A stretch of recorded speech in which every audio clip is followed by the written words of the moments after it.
네, 여러분 반갑습니다. 오늘도 개혁교회 예배와 예전 이 예배 스터디에 참여해주신 여러분 진심으로 환영합니다. 참 이 예배 스터디를 해나가면 해나갈수록 예배에 대해서 새롭게 깨닫게 되는 것 같습니다.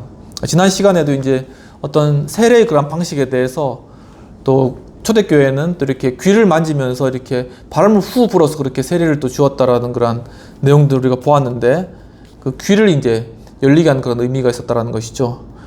그리고 또 전에 성찬에 관해서는 또 그 성찬을 이렇게 할 때 이렇게 성찬 하나님께 드리는 그런 의미가 예수 그리스도의 그런 몸과 피다라는 그런 사실과 또한 이렇게 그것을 이제 초대교회는 이렇게 눈에다 이제 이렇게 대면서 이렇게 성찬을 하였는데 우리의 눈이 이렇게 죄악으로 이렇게 가려졌던 눈이 띄어진다 그런 의미로 그렇게 성찬을 행하였다고 합니다. 이런 새로운 사실들을 참 많이 배우고 많이 이런 것들이 그런데 좀 현대에는 많이 잊혀진 것 같아요. 그런 성찬의 중요성이라든가 세례의 그러한 것들도 많이 좀 희미하게 된 것이 아닌가라는 생각을 하면서 이 공부를 하게 된 그런 목적 자체도 바로 이런 초대교회 그리고 원래 그러한 우리 신학적인 예전들 가운데 현대사회 현대 우리 교회 생활 가운데 적용할 수 있는 부분이 무엇인가 하는 것들 실제적으로 적용해 보고 하기 위해서 이제 이러한 공부 시간을 가지는 것입니다. 그래서 하우스 예배에서도 이런 것들을 계속적으로 적용하고 또 공동체적으로 이렇게 회개하는 그러한 기도를 함께 이제 예배 가운데 하게 되니까는 참 의미가 깊은 것 같습니다. 그래서 우리가 주 앞에 우리 죄를 회개하고 자백하고 앞에 나가는 그런 것들이 우선시 돼야 된다. 이런 것들도 이 예배 개혁교회 예배 예전을 통해서 우리가 배우고 또 실천하게 된 그런 중요한 부분이라고 생각됩니다. 오늘은 지난 시간에 이어서 유아 세례와 또한 입교 예식에 대한 공부를 해보도록 하겠습니다. 유아 세례에 관하여서 기독교 역사와 전통은 어린아이들도 그리스도를 통한 구원의 은혜를 입어야 할 자들로 여겨 일찍이 그리스도의 세례를 베풀게 하였다고 합니다. 그러나 유아들의 세례는 그들의 자신의 신앙에 근거하여 세례가 주어지는 것이 아니라 부모의 신앙에 근거하여 자녀를 하나님의 자녀로 알고 믿음 안에 자라도록 기독교 신앙의 가르침과 양육이 전제된 가운데 행하는 그러한 세례였다라는 것이죠. 특히 신학적으로 유아 세례는 계약의 원리에 근거하고 있다고 합니다. 하나님의 구약에서 아브라함을 부르시고 그의 백성을 삼으시며 언약의 백성이 되게 하신 것입니다. 하나님의 이러한 뜻에 따라 아브라함의 자녀들은 난지 8일 만에 할례를 받고 하나님의 백성된 표를 이제 삼았다라는 것이죠. 그래서 신약에 와서 부름받은 그리스도인들은 역시 동일한 하나님의 백성으로서 그리스도를 통하여 나타난 새 언약에 근거하여 세례를 받아 하나님의 약속의 백성이 되는 것입니다. 그리고 그 백성의 자녀들에게도 그리스도를 통한 구원의 은혜는 유아 세례를 통하여 동일한 약속의 은혜를 입게 하였다고 합니다. 즉 이제 우리가 할례를 줄 때도 어렸을 때 태어나면 이제 며칠 만에 주잖아요. 이런 것처럼 이렇게 세례도 이 아이를 앞으로 그리스도 주님께 속한 자로서 잘 키우겠다는 그런 어떤 언약 백성이라는 의미에서 이제 유아 태어나고 이제 얼마 되지 않아서 그 아이에게 이제 유아 세례를 이제 베풀게 되는 것입니다. 이러한 신학적 이해는 일찍이 루터와 칼빈에 의해 제시되었고 특히 개혁교회는 이러한 이해에 따라 유아들의 세례를 베풀어 온 것입니다. 물론 그동안 개혁교회의 유아 세례에 대한 신학적 원리는 선택과 중생의 교리와 관련하여 질문이 없었던 것은 아니었습니다. 그 때문에 어린아이도 중생할 수 있다는 가정적인 중생설이 대두되기도 하였고 또한 어린아이도 택함받았다는 가정적인 선택설이 대두되기도 하였습니다. 그러나 무엇보다 중요한 것은 자녀들이 성장하여 분명한 신앙의 고백을 하도록 해야 하는데 의견이 일치하고 있었던 것입니다. 그 결과 교회는 그리스도인 된 부모에게 자녀들의 구원을 위하여 그들의 믿음 안에서 자라도록 하나님의 자녀들이 되도록 돌보아야 하는 그러한 신앙 교육적인 책임을 중히 여기고 일깨우기 시작하였던 것이죠. 역사적으로 교회는 이러한 자녀들의 신앙 양육을 위해서 신앙 교리 교육, 요리문답을 실천하고 왔습니다. 이 교육까지 끝나게 되면 신앙 고백의 확인과 함께 교회가 영접하는 소위 견신례라는 입교 의식을 행하였던 것입니다. 그래서 이 하우스 처치도 작년에 이제 1년 동안 한 것이 그 하이델베르크 요리문답, 중요한 요리문답에 관한 그런 내용들 1년 동안 다뤘습니다. 그래서 그런 기독교의 기본적인 진리와 주기도문, 사도행전 이런 것, 십계명 그런 의미들을 되살펴 볼 수 있는 그런 시간들이 되었고 그런 것들을 유튜브로 다 이제 남겼고요. 그래서 이제 그런 것들을 이제 하나씩 이렇게 시청하시고 52주까지 돼 있으니까 그걸 쭉 다 시청하시면은 기독교의 전체적인 교리와 중요한 그러한 내용에 관하여서 배우실 수 있고 거기에 대해서 믿음으로 아멘 하시면은 그 다음에 기독교인으로 이제 세례를 통하여서 입교하실 수 있는 거죠. 예, 그래서 이제 그런 부분, 그런 절차들을 이제 프로그램으로 이제 마련해 두었으니까 그런 것들도 한번 생각해 보시면 좋으실 것 같습니다. 현재 한국 장로교회는 이러한 전통을 받아들여 적용하고 있다고 하겠습니다. 박윤선 박사는 그의 헌법 주석에서 헌법에 명시하고 있는 유아들의 세례에 대한 의미와 부모의 교육적인 책임에 관하여서 다음과 같이 밝혀주고 있습니다. 부모는 하나님의 말씀으로 자녀를 가르쳐야 하며 자녀를 위하여 기도하고 그들과 함께 자주 기도회와 주일 예배에 참여하는 것이 중요합니다.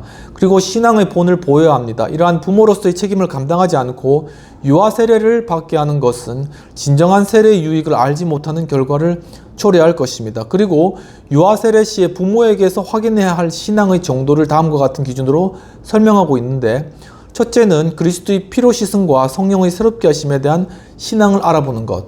두 번째는 구원은 하나님과 그리스도로 말미암는 것이라는 믿음을 알아보는 것. 셋째, 유아를 하나님께 바칠 것과 그 유아를 위하여 기도할 것과 주님의 교훈으로 가르칠 것을 확인해야 된다는 것입니다. 이러한 유아 세례와 신앙교육의 원리는 그리스도인 된 부모들이 유념해야 할 중요한 부분이라고 할 것입니다. 두 번째, 입교 예식, 견신례에 관해서 한번 살펴보도록 하겠습니다. 입교는 기독교의 역사에서 여러 가지 이름으로 불려지고 있는데, 개신교의 전통은 입교를 견신례라고 부르며 로마 가톨릭 교회는 견진 성사로 명명하고 성례의 7가지 중 하나로 취급하고 있습니다. 입교는 근본적으로 그리스도와 연합하는 세례를 유아 때 받았던 자들이 성장 기간을 거쳐 일정한 연령에 이르면 교회는 이들에게 기독교의 신앙교리에 근거한 신앙교육을 하고 그 과정을 마친 자들을 교회의 일원으로 환영하는 예시라고 할 것입니다. 그들은 이때 교회가 확인하는 신앙의 물음에 답을 하고 신앙의 서약과 함께 교회에 영접되게 되는 것입니다. 동시에 비로소 처음으로 그들에게 성찬이 허락되어 그리스도의 교제에 참여하는 자격이 주어집니다. 이 예식은 이미 구라파 교회의 역사를 보면 오랜 전통을 가진 교회의 예식이며, 오랫동안 교회는 이 예식에 대한 신학적 이해의 변화에 따라 그 예식의 의미도 새롭게 해석되었다고 할 것입니다. 물론 입교라고 할 때 느껴지는 의미는 교회의 일원이 되려는 모두를 포함하는 것으로 볼 수 있습니다. 특히 입교라는 말 자체는 성인들에게도 적용할 수 있는 것으로 성인 초신자가 세례를 받으면 그를 교회의 일원으로 환영하는 예식이라고 할 수 있을 것입니다. 그러나 교회의 역사는 그 예식을 유아 세례자들에게 한정시켰고 그들의 입교로서의 중요한 교회의 축하 의미를 부여했던 것입니다. 이 때문에 역사적으로는 입교는 역시 유아 세례자들에게 적용시켜온 교회의 예식임을 부정하지 못할 것입니다. 그러면 입교 예식 역사를 살펴보도록 하겠습니다. 고대 로마 교회 세례의 예전은 봉헌된 기름을 세례자에게 부어주는 기름 부음과 안수하는 행위가 전제되고 있습니다. 그런데 이런 기름 부음과 안수하는 일이 점차적으로 시간이 흐름에 따라 세례 행위에서 구분되게 되었습니다. 그리고 이것은 교회의 감독이 수행하는 일로 한정되게 되었습니다. 그 이유는 그 당시 기독교 이단자에 대한 논쟁에서 출발하게 되었는데, 이단자가 베푼 세례를 유효한 기독교의 세례로 인정하기 위하여 감독의 안수와 기름 부음이 필요하다고 본 것이었습니다. 다른 하나는 세례받은 자가 견진 성례를 통하여 감독의 법칙인 칙령에 복종해야 한다는 것이 있었습니다. 이러한 세례와 안수의 분리의 정당성을 위하여 사람들은 사도행전 2장 38절의 말씀에도 불구하고 사도행전 8장 14에서 17절의 말씀을 더 의지하게 된 것입니다. 여기서 안수는 성령이 나누어줌으로 이해한 것입니다. 소의 교회에서는 원칙적으로 기름 부음이 안수 자체처럼 그렇게 중요한 의미를 가진 것은 아니었는데, 안수와 결부된 기름 부음은 이마에 시행되었고 역시 인치심으로 불려졌습니다. 시간이 경과됨에 따라 기름 부음에 대한 이중화가 나타나게 되었는데, 한 가지는 사제를 통하여 세례를 받을 때이며 다른 하나는 감독을 통하여 견진 성례에 시행되는 기름 부음이었습니다. 이러한 감독이 안수하여 인을 치는 견진은 1439년 플로렌스에서 개최된 종교회의에서 교황을 통하여 교회의 두 번째 성례로 인정되었습니다. 기름 부음은 감독이 직접 시행한 일로 규정한 것입니다. 감독은 목요일에 봉헌해 둔 기름인 크리스마의 엄지손가락을 담가 기름에 묻혀 그 손가락으로 견진 자 이마에다 십자가를 긋는 방식으로 인을 치면서 다음과 같이 말했습니다. 주님의 이름 안에서 십자가의 인과 구원의 확실한 기름으로 너에게 인을 치노라. 견진은 규정에 따르면 7에서 12세 사이의 아이들에게 행하는 것으로 되어 있습니다. 그리고 감독이 교회를 방문하여 행하도록 되어 있습니다. 견진은 7가지 은사의 선물을 가진 성령의 전달로 작용합니다. 그리고 믿음의 투쟁에서 승리하도록 강화시킨다고 봅니다. 이제 종교개혁 때 와서는 이제 견진 성례는 종교개혁자들로부터 강한 비판을 이제 받게 되었습니다. 그리고 이보다 훨씬 전 영국의 위클리프나 보헤미아의 후스에게 이미 성례로서의 자격은 거절되었습니다. 그 이유는 견진 성례는 성경과 일치하지 않는 교회가 만들어낸 예식이라는 것이었습니다. 그리고 그 대신 견신이라는 새로운 이름으로 바뀌어지게 됩니다. 견신이란 믿음을 강화하고 견고하게 한다는 것으로의 신앙적인 지도적인 의미를 가지면서 한번 베풀어진 세례는 다시 베풀 수 없는 단회적인 행위로 여겼던 것입니다. 그리고 교회의 책임은 세례자가 성장하여 청소년의 나이에 이를 때 교회를 통하여 기독교의 신앙의 진리를 지적으로 학습하는 교육의 과정을 거치게 하였고, 성숙한 정도에 이를 때 신앙적인 이해의 정도를 교회가 신앙의 청문을 통하여 확인하고 시험하는 일로서 안수하고 축복하고 성찬에 참여하여 주님의 교제를 나누게 하였던 것입니다. 이러한 이해는 대체로 루터 교회의 견신에 대한 입장이었다고 하겠습니다. 특히 루터적인 정통주의 창시자 중에 한 분인 마틴 캠니츠는 견신의 중요한 의의를 다음과 같이 제시하는데, 첫째는 세례에 대한 상기 다시 생각한다는 거죠. 둘째는 개인적이며 공적인 신앙의 고백, 그리고 셋째는 신앙의 조사, 질문으로의 확인, 네 번째는 잘못된 가르침을 거절하고 세례의 언약 안에서 경고할 것에 대한 경고, 다섯째는 안수와 함께 아이를 위한 공적인 기도 등을 들고 있습니다. 그런데 스트라스부르크의 종교개혁 입장을 대변하는 부처는 견신의 새로운 해석과 함께 다른 길을 가게 되었습니다.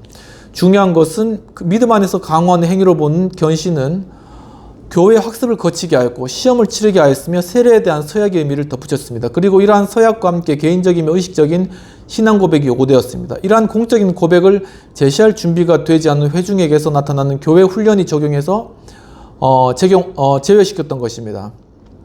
이러한 부처의 견신에 대한 입장은 역시 제네바의 종교개혁자 칼빈에게서 그대로 이어졌다고 할 것인데, 오히려 그에게서는 교회의 신앙 교육적 책임이 더욱 강화되었고, 이를 위해서 제네바에서 신앙 교육서를 만들어 철저한 교리 교육을 교회 교육의 중심으로 삼았다고 합니다. 그리고 경건주의 운동의 길을 열어준 필립 야곱 스페너는 부분적으로 루터의 견신의 이해에 동참하면서 다른 한편으로는 견신을 그에게 요구하였던 회개와 관련시켰습니다. 견신을 위한 학습, 교리 또는 교육 또는 신앙의 가르침은 회개를 목표로 이끌었으며, 견신은 스스로 그러한 회개의 증거가 되어야 하며 약속이 되어야 했습니다.